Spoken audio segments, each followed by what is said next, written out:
I am former Representative Egay Irize, and I have with me Attorney Asuncion of the Abrenica Beles Law Office, my lawyers.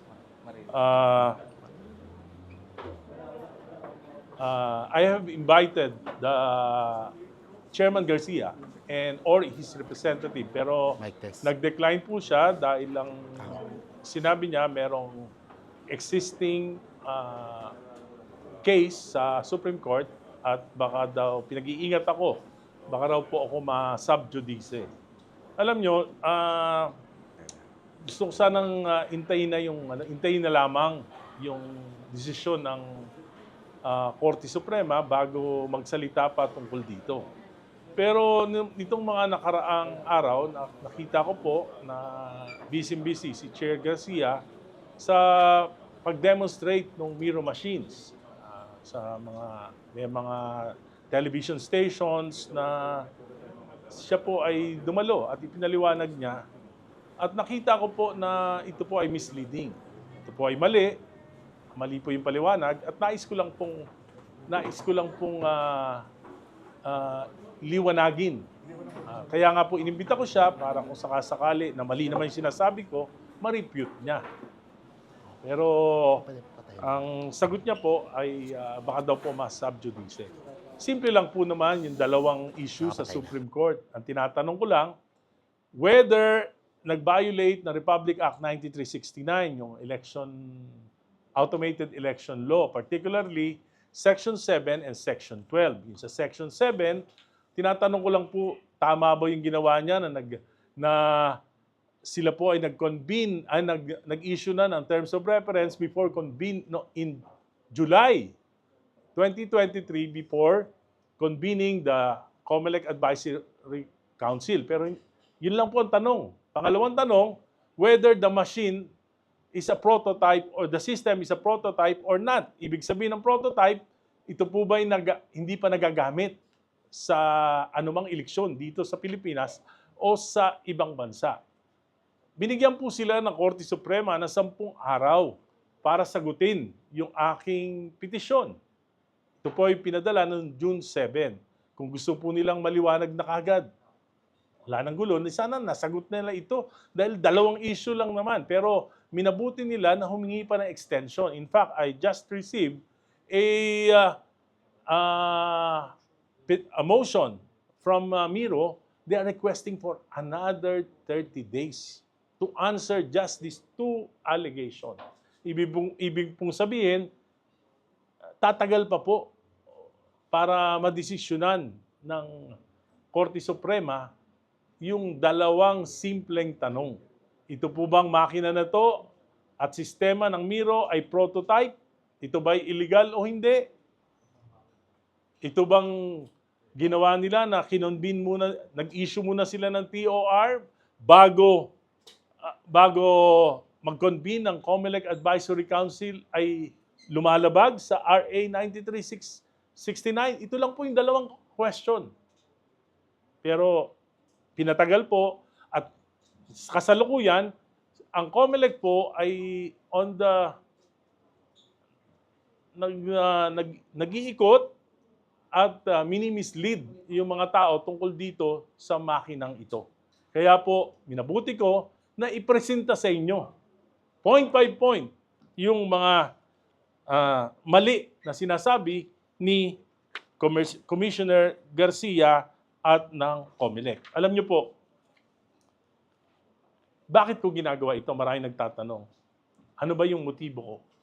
Sabihin ko lang po, hindi ko nasasagutin yan. Gusto ko lang alamin sa inyo, ang gusto ko lang po, husgahan nyo kung tama ba o mali yung sinasabi ko.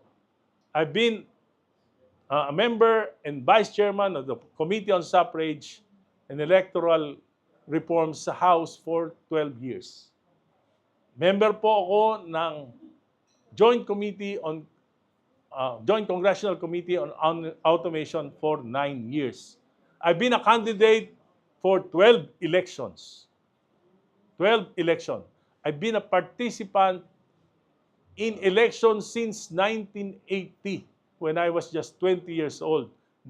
Either as a candidate or as a campaign staff. So alam ko po yung sinasabi ko. Napakadelikado kung gagamitin itong sistema na ito na pinipresenta ni Commissioner Garcia. Hindi lang po nakakalito, ito po ay pwedeng makakambala, pwedeng magkagulo, at wag naman sana na maging dahilan para magkaroon ng failure of elections. Alam nyo, nung ni-roll out noong 2010, yung PCOS, nagkagulo. Bakit? Bago eh. Bago. Hindi alam ng mga teachers. Ito po, hindi lang bago, hindi pa nagamit sa anumang eleksyon sa buong mundo, nakakalito pa. Nakakalito pa. At yan po yung nais kong ipresenta sa inyo. Siguro i-play natin yung interview ni Commissioner Garcia sa kay Miss Karen Davila.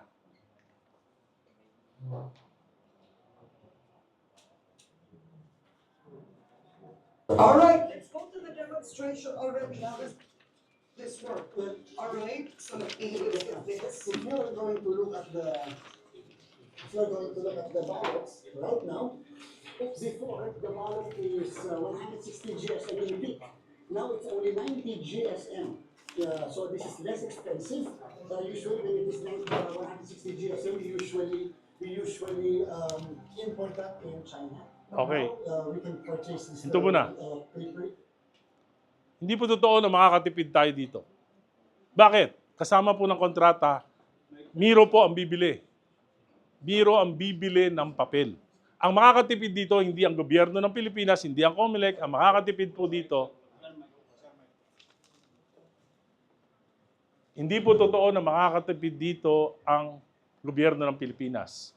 Ang makakatipid po dito ang Miro dahil parte ng kanilang kontrata ay yung papel. Makakamura pa sila. At ang masama, kung readily available yung mga papel na ganyan, mas manipis. At Included above the peak. mas madali po yung fake ballots. Next.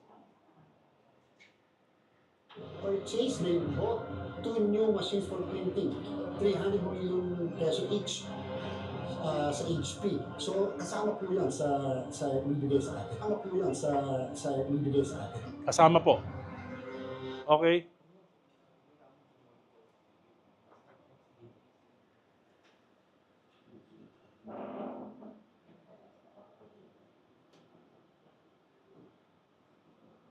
is the technology of this better than Smartmatics? I'm curious. Objectively, I can't answer the question now. Ayan po. Sabi niya, hindi niya masasagot if it's better than Smartmatic. Last 5 elections, we only spent 6 billion. Now, we are spending 18 billion, almost 18 billion for the lease of this machine. Tapos hindi mo masasabi na ito ay mas maganda o mas mabuti kaysa dun sa lumang mga machines. Next. Yung actual voting na.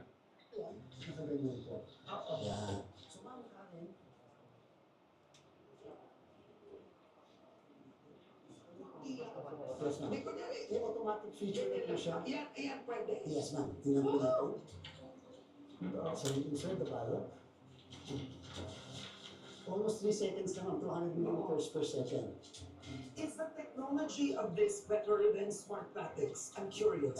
Objectively. Hindi po, pareho lang. I can't answer the question, ma'am. Pareho lang. Pareho lang ang bilis. Once the ballot is inside, it will show to you, to the voter, supposedly, the candidates that you voted. You can Okay. review. Oh, it will Okay, ayan. Ayan po, no? Lalabas daw, pag pinasok natin sa machine, yung, ayon sa TOR, ang pinakamahabang balota ay 35 inches. Depende sa locality, kung gaano karami yung kandidato. 35 inches. So, yung dati po nating sistema, ang tawag dyan, OMR, Optical Mark Reader.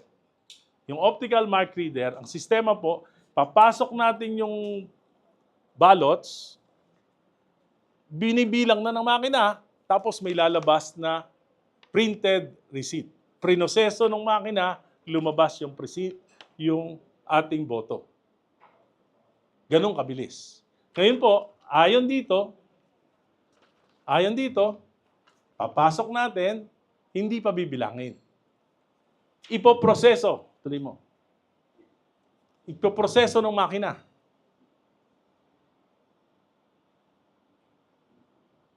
Butante yan. Nakaganyan po. Yan. So, Ma'am Karen, Okay. tingnan niyo po, kahit na medyo ano natin ng konti, tingnan natin. Gusto Ayun ko po. tila. Yes, ma'am. Hindi ko dali. May automatic feature na po siya. Ayan, pwede. Yes, ma'am. Tingnan mo natin. So, you insert the ballot. Almost 3 seconds lang ang 200 millimeters per second.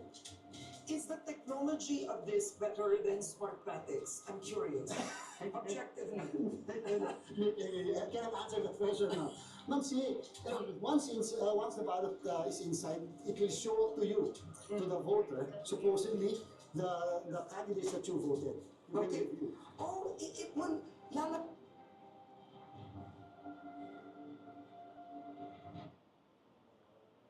Tingnan niyo po ang dati pong sistema. Papasok natin, lalabas yung resibo, tapos na. Ngayon po, papasok natin, ipoproseso ng makina, nung una sinabi ng COMELEC, lalabas yung actual image of your ballot.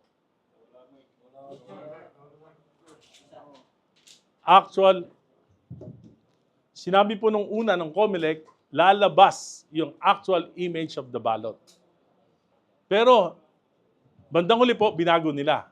Dahil itong ballot na ito, pag yung actual image ang inilabas nyo, ganyan na lang kaliit doon sa 14 inches monitor. Hindi rin mababasa. So, binago nila. Sabi nila, summary of votes. Summary of votes. Anong ibig sabihin ng summary of votes? Anong pinagkaiba ng summary of votes sa resibo? Wala. Ito po, digital lang. Ito, printed receipt. Ito po, digital receipt. It's the same thing. Ano pinagkaiba? Yung pong printed receipt, yung 6 billion lang po ang halaga. Ito po, ang halaga, 18 billion. Unnecessary. Unnecessary. Ngayon, may sinasabi sila, tuloy mo, dito magkakagulo. Pagtanggal ng senador. Wala naman, kasi nag-say. Yes. Pero pwede mo sabihin, ay, teka lang. Gusto ko labing dalawa na senador ko. Pwede mo ilabas. Yes, ma'am. What do you press? Can you show us again? So again, almost 3 seconds, 200 millimeters per second. It's now scanning. And after scanning, the ballot is being recognized. Maybe this is an original ballot. And therefore, now, ito yung selection, no? If you want to change, for example, or you want to add another candidate, then you have to return. Yes, ma'am. And then what do they do? The voter goes back to the scene. Yes, ma'am. Pero mamaya ito customize pa natin because we're going to conduct a time motion study because some of the voters will be Or voting for several minutes. what if when they return, they just sit here and do the correction here? We're going to include that in our Okay. All right. So let's say Ayun po, diyan na magkakagulo. Imagine, papasok mo, poproseso ng yung poproseso ng machine para magkaroon ng digital receipt sa monitor. It will take time to process. Tapos, it will take time to review. Nung una, sabi niya, 10 seconds sa harap, 10 seconds sa likod. Yan yung una niya sinabi. Pero ngayon, dahil digital na, hindi na yung balot mismo, hindi, siyempre, harap na lang. Di ba? Oh. Pagkatapos, alam niyo ba na 30 seconds lang na ma-delay times 1,000 voters per precinct. Ibig sabihin niyan, additional time of 8 hours sa voting. Ang voting natin, 6 a.m. hanggang 7 p.m. I-add mo yung 8 hours, madaling araw na, umaga na. hindi pa tapos ang botohan. Meron pa. Sabi niya, pwedeng ilabas. Hindi para baguhin yung boto. Kasi, pag binago mo yung boto, may mark na yun may mark. So magdodoble, pag binago mo, di mababaliwala na yung boto mo. So ay anong papel? Kung ilalabas, hindi pala pwedeng baguhin. Pwede ka lang magdagdag. Magdadagdag ka na siya. Nakakatawa. Pag ikaw boboto ka, nagkulang ka, ibig sabihin, pwede mo pang kunin yung balota mo. Tapos babalik ka, additional time. Additional time. Kung 1 minute yan, 16 hours. Imagine. At dito na po papasok yung kaguluhan. Pag nilabas mo yung balota, andun yung mga watchers ng mga kandidato, titingnan niya, bakit? Bakit nilabas ang balota? Tapos po nakalabas sa screen yung mga binoto mo. Ayun na, yung mga vote buyers, nagpapipiesta na yan. Anong laking kaguluhan nung gagawin na yan? Alam nyo, nung tumakbo ang unang congressman, na-delay po ng 3 hours yung aking proclamation. Bakit po? Doon sa malalakas ako, dinelay po, alas 3, alas 4 na yung dumating yung mga balota. Ngayon po, napakadaling gamitin to ng mga enterprising politicians. Bakit?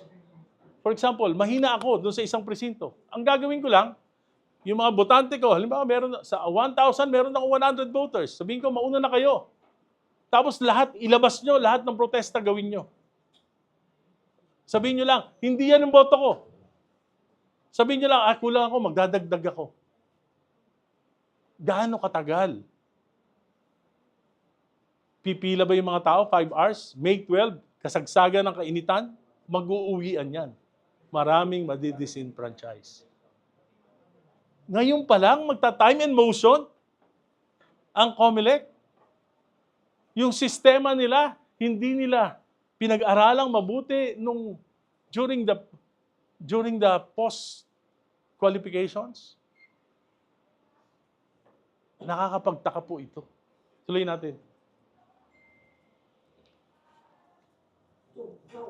That votes voted for A goes to B. Makikita nila ng mga watchers nila, ng mga candidates, if their votes were actually counted or not. Why? Because may ballot images, ma'am. Because may ballot images now. And we will even allow them to get the ballot images. We are going to allow them to take pictures, and the majority parties and the minority parties will be able to see whether the votes were really counted or not counted, because they have all the results: the transmitted copy, the copy of the election records, the copy from the QR code, and they also have the copies of the ballot images. It's the same thing. It's impossible, really. It's the same thing sa BCM. There are 32 copies. Lahat ng political parties, lahat ng candidates na may watchers, bibigyan po ng kopya. Pareho lang, walang pinagkaiba. Walang pinagkaiba.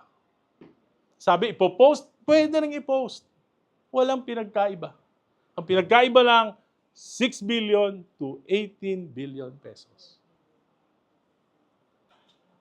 Sige, magulo, no? Papaliwanag ko na lang. Magulo yung And during the Senate hearing, the senators pointed out that's the reason we're going to change that law. And now, in the present Procurement Act that they proposed, they are going to change that only those with the election background can participate in common procurement. Those with the election. Yan po. Ngayon, inamin niya na wala naman talagang experience ang St. Timothy, pero as a commission, managing election, they can exercise their rights dahil sila naman yung gumagawa ng terms of reference. Pero ito, tingnan nyo. Pre-qualify nila ang St. Timothy, pre-qualify nila ang Miro joint venture, pero nakalimutan nila na hanapin yung agreement between St. Timothy, the IT firm, the Concept Solutions, and Miro. Lately, ang sabi ni Chair Garcia, they will require Miro, St. Timothy, and the IT firm to make another agreement defining their respective roles in the elections para wala daw turuan kung sino yung nagkamali.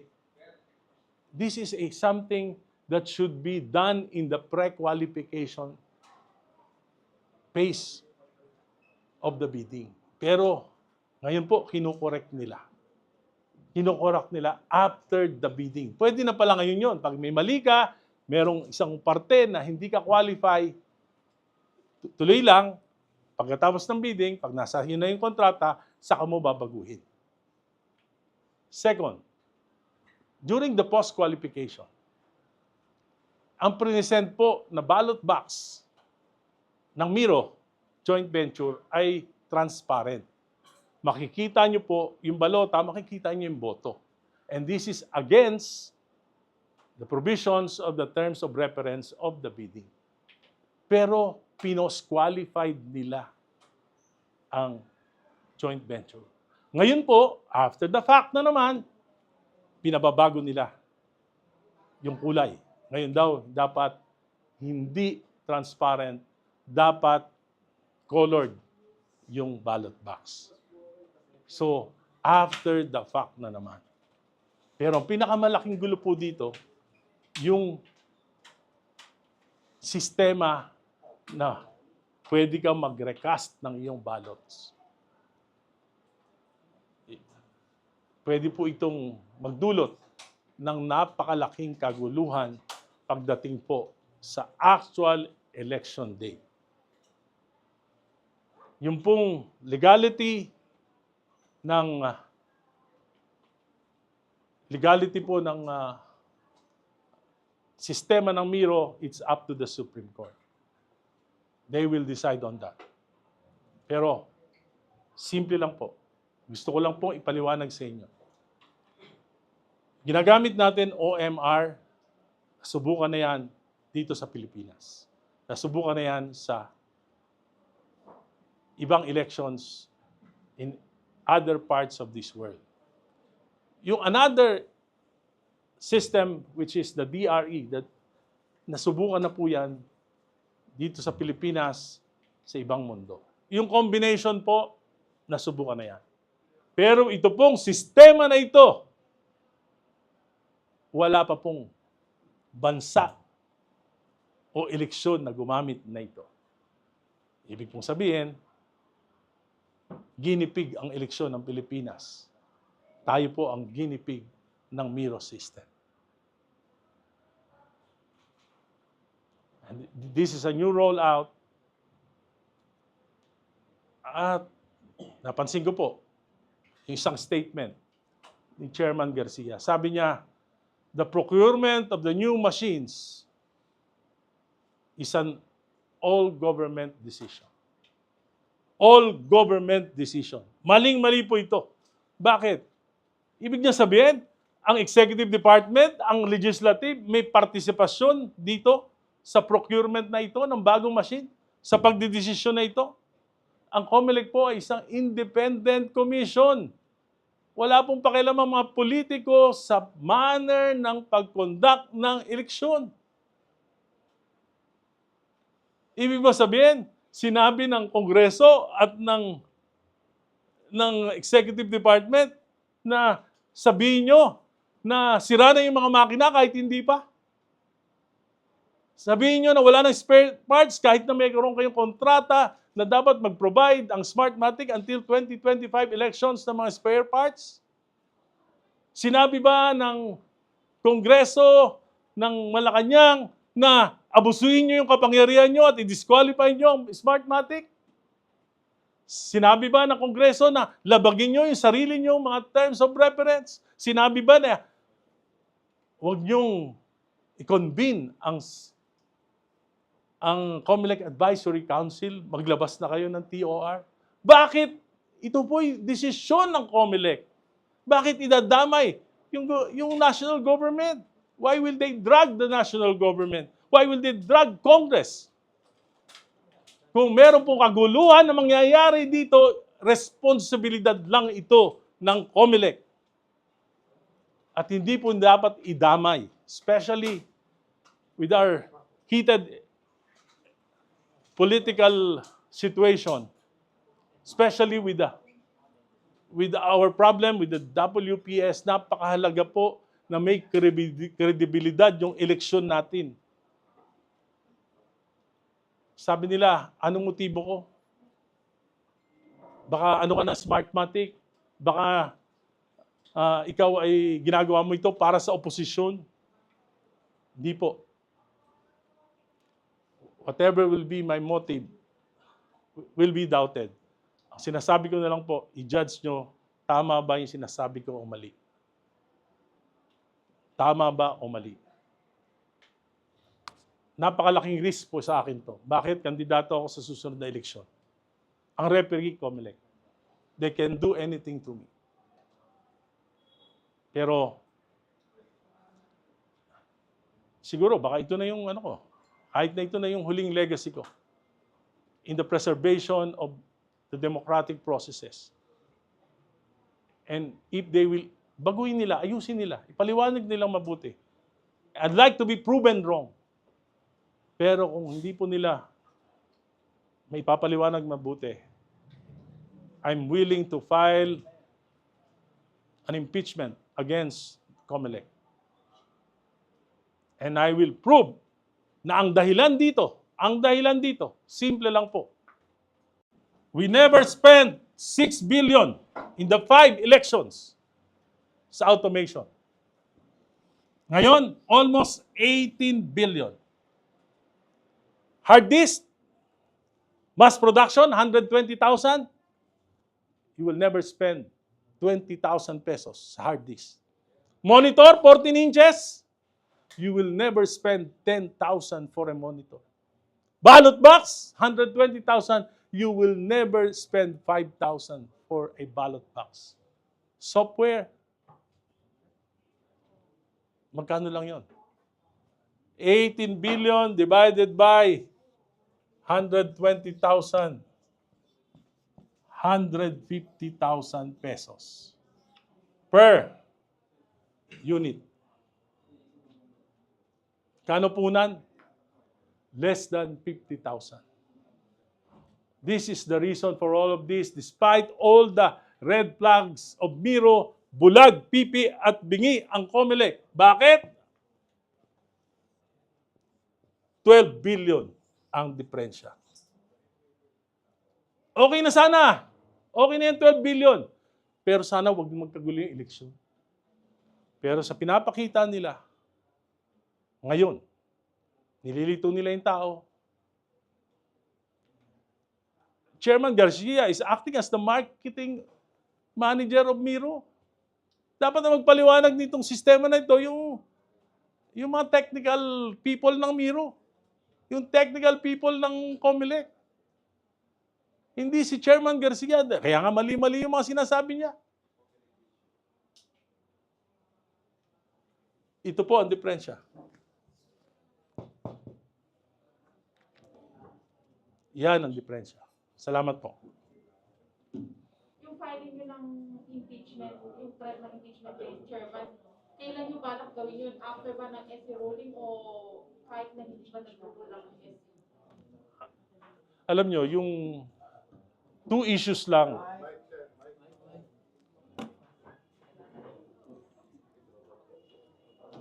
Two issues lang po yung nasa Supreme Court. Yung legal impediment, violation of Section 12 at violation of Section 7. I did not discuss the details of the case. Ang diniscuss ko po yung outside of the issue, ang diniscuss ko po yung mga sinasabi ni Chairman Garcia sa mga interviews niya. Yung mga demonstration na mali ng Commission on Elections. So, hindi po ako natatakot dahil wala po ako nilalabag na batas. Sir, sa impeachment, kailan nyo balak? Well, sinabi ko nga, they asked for 30 days. I'm still patient. I'm still patient. Sir, saying na nag-act si Chairman Garcia as marketing manager of the Miro, would you think doon sa 12 billion na binabanggit niyo, makikinabang si Chairman? Hindi ko po alam yan. Hindi ko po alam yan. Basta may ano po yan. Yan po yung difference. Pero sir, bakit We will siya- cross the bridge when we get there. Bakit siya ang nagpo-promote, hindi yung Miro? Ayun po hindi ko alam. It should be the technical people so that technical people can dispute what they're saying. Kaya nga inimbita ko sila eh. Sabi ko nga, i-dispute nyo yung sinasabi ko na it will take time, it will create chaos kung yan ang gagamitin yung sistema. And they prove me wrong, I will apologize. Gusto nila, lumuhod pa ako sa kanila. Hingi ako ng tawad kung mali ako. Pero alam ko, tama ako. Very confident ako, tama ako. Sir, Lawrence, Radyo Pilipinas. Yes. Sir, sakaling mapatunayang tama po kayo, hindi po ba, may sapat pa bang panahon para baguhin ng COMELEC yung mga nagawa nila ngayon? Yes, there are two options. Once, mabilis ang pagbibidding or pwede rin po na negotiated. Pwede rin po na gamitin yung old machines. It will take only 2 months to refurbish all the old machines. Sir, hindi ba kayo natatakot na this coming election? Personally kayo ng COMELEC since you're planning to run? Tatakot po. Pero that will not prevent me from doing my duty in preserving our democratic processes. I've been to politics for so long, and maybe this is my twilight days. I'll be doing what is right.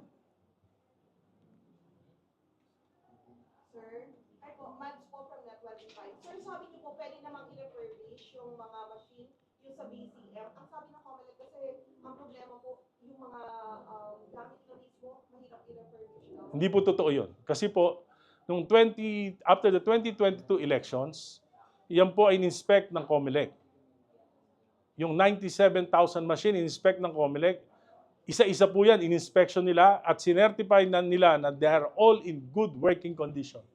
In fact, Smartmatic gave them 1-year warranty para kung merong may diferensya sa storage, pwede pa nilang i-repair.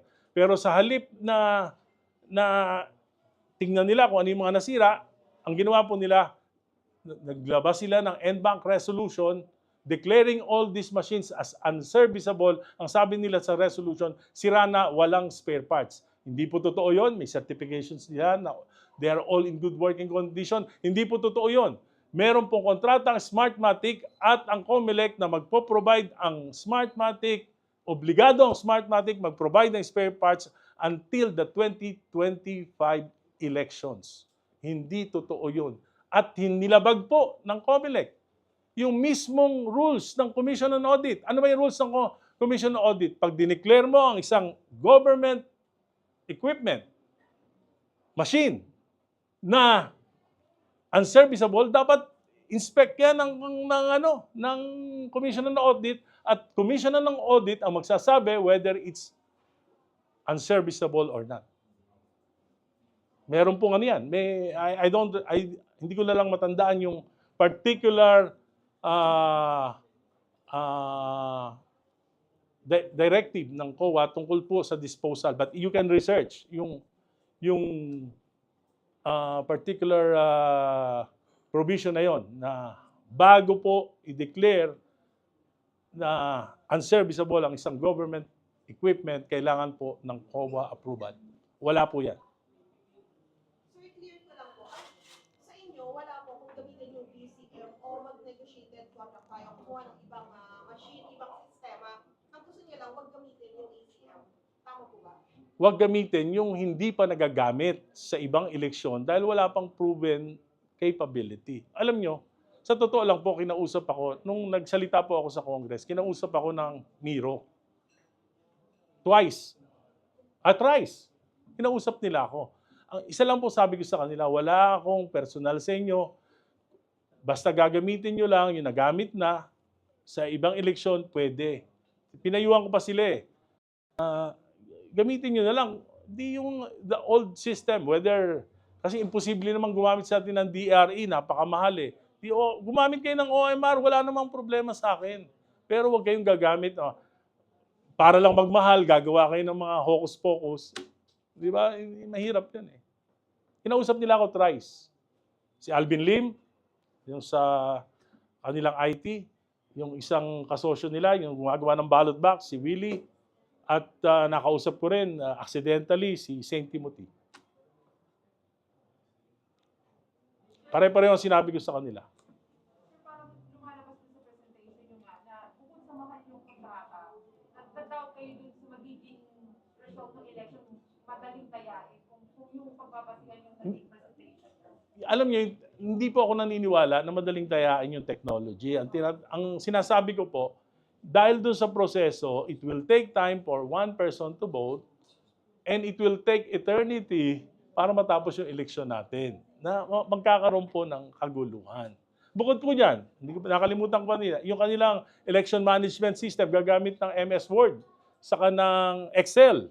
Napakadelikado po niyan. Although pre-election yan, yung voters list, yung mga voters information, kung gagamit ka ng MS Word, gagamit ka ng Excel, tanong nyo sa mga IT, pwede pong baguhin yan.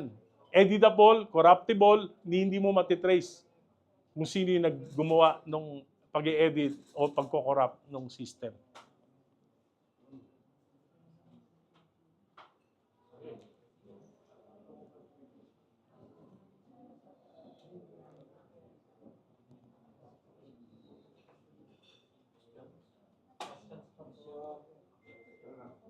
Sir, confident kayo na yung SC mag-rule agad para at least may time pa ang COMELEC in case na magkaroon ng decision ng SC? I am confident that na yung Supreme Court magro-rule ng tama.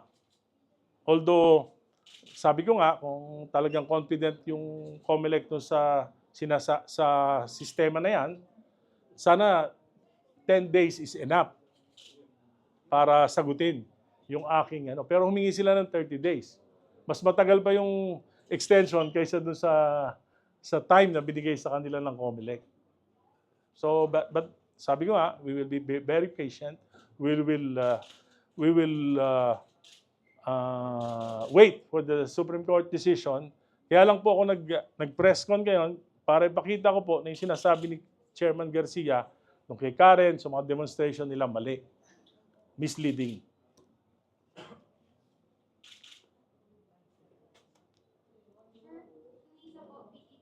Yes. Sir, do you think kaya ng machines ng Smartmatic na magkaroon din ng PRE, magkaroon din ng system na magkaroon ng touchscreen and everything, yung pinakita lang ninyo, do you think kaya nila sa oras na Alam mo yung touchscreen na yon, kalokohan yun eh. Kasi ano rin yun eh, resibo rin yun, digital lang. Wala namang pinagkaiba. Pre-process din ng machine. Paano magiging transparent? Eh, pinasok mo yung balota mo, pre-proseso ng makina.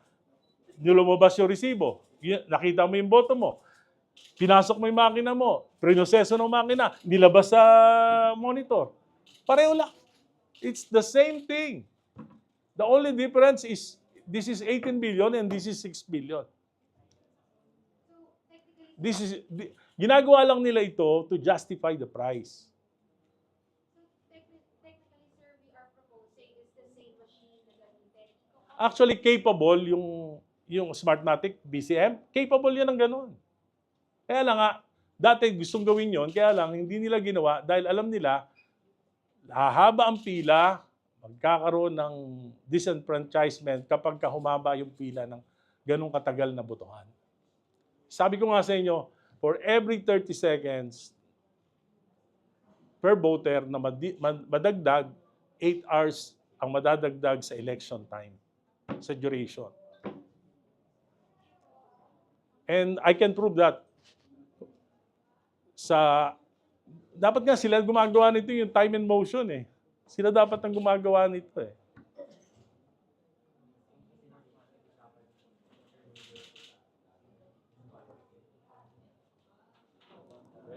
Any more questions? During the committee on the Joint Committee on Automation, talagang yung COMELEC nagkakaroon sila ng time and motion. Iniimbita kami mga congressman dati. Iniimbita kami mga congressman doon mismo sa eskwelahan. They will invite voters marami, isang school. Isang school, voters na isang voting center. Ganon dati ang ginagawa. Pero hindi nila magawa kasi nga sabi ni Chairman Garcia, kino-customize pa. Hindi mo na alam kung ano yung kino-customize nila, whether simple features or the system itself is being customized. Anytime, willing ako humarap sa COMELEC, prove me wrong.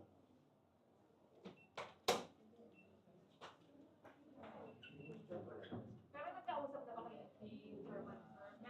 Kaya nga in-invite ko siya para mapakita ko sa kanya. Wala po.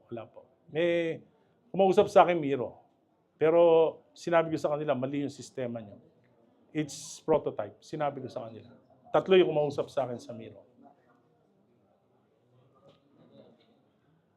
Sir, if you will be proven wrong po para sa inyo, okay lang naman ninyo or just Luluhod pa nga ako di ba? Para humingi ng pasensya. justified po yung malaking presyong nadagdag.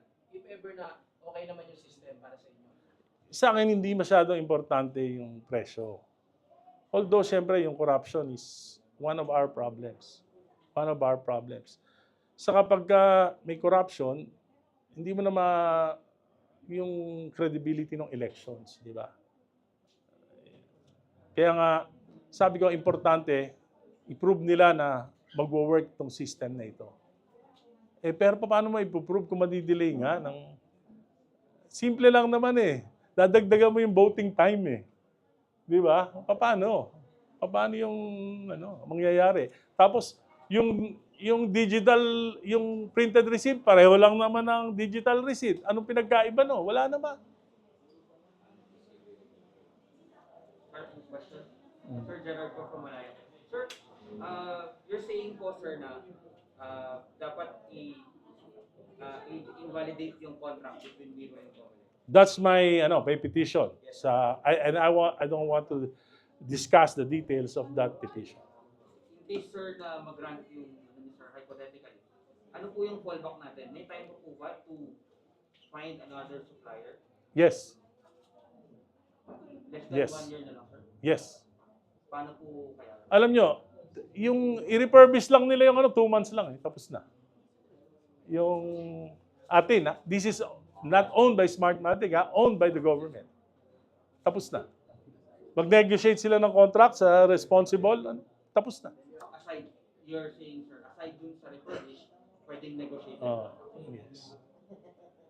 Sir, with regards dun sa refurbishment sir, nung previous elections nag-refurbish din po. Yes. Pero marami rin nag-manufacture. Ano po yung Hindi, assurance na- mali yun sinasabi nila. Ang average na malfunction sa election sa buong mundo, 5%.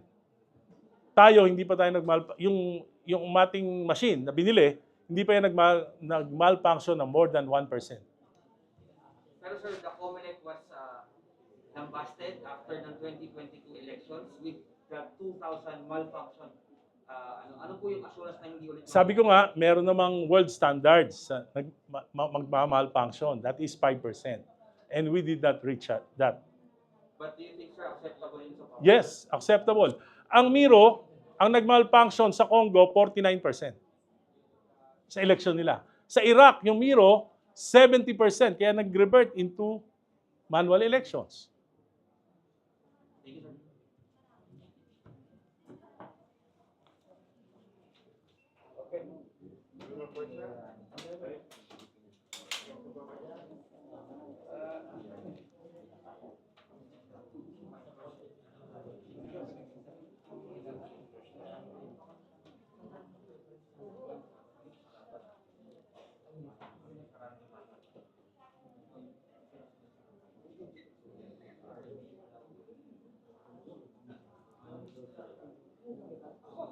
Wala na pong no more questions?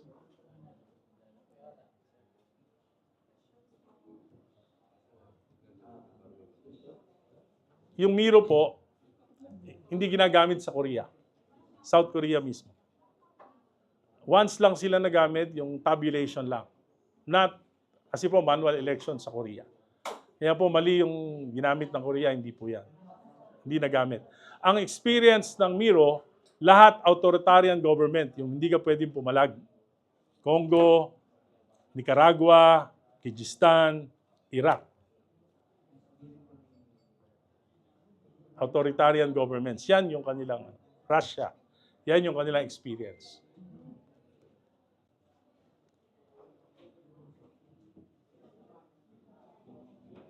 And the U.S. Treasury Department accused 3 Congolese election officials of inflating by 100 million Miro machines.